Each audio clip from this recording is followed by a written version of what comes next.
Hi, my name is Somone Washington, and my story starts as a young and vibrant 24-year-old young lady living in sunny Miami, Florida.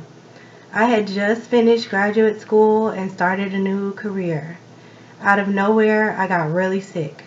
Before this time, I had never needed to go to the hospital for any reason and had nothing more than the common cold in past years. But now I find myself in the hospital emergency room. Since I was still in my probationary period at work, I had no medical coverage, and because of this, I spent 22 hours waiting to be seen by a doctor.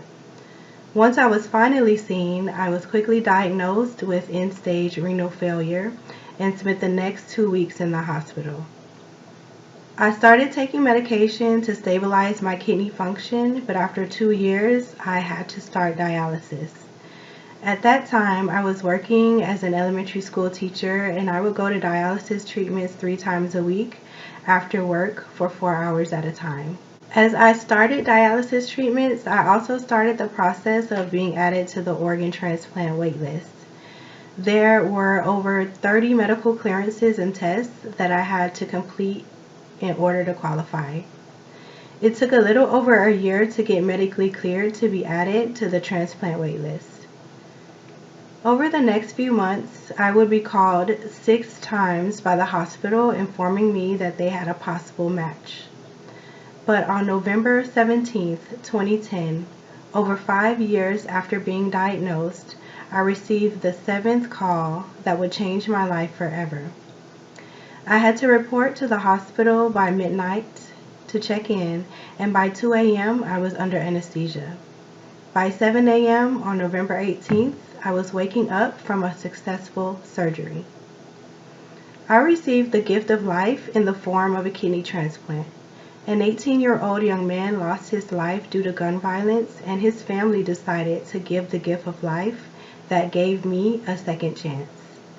I am forever grateful to that soul and that family for the decision that they made.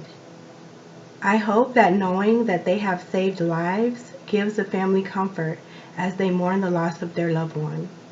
He lives on in me and in many other lives he saved. Now, 12 years later, I reflect on the life that I have lived since that day. I have moved to California and developed my career. I have furthered my education, and I've even started my own business. Most importantly, though, I have been able to enjoy time and make memories with my family and friends. I share my story with you today to encourage you to register to become a donor. There are over 100,000 people currently on the transplant waitlist in this country, with over 30,000 being people of color. You can make a difference. You can save lives. Register to become a donor today.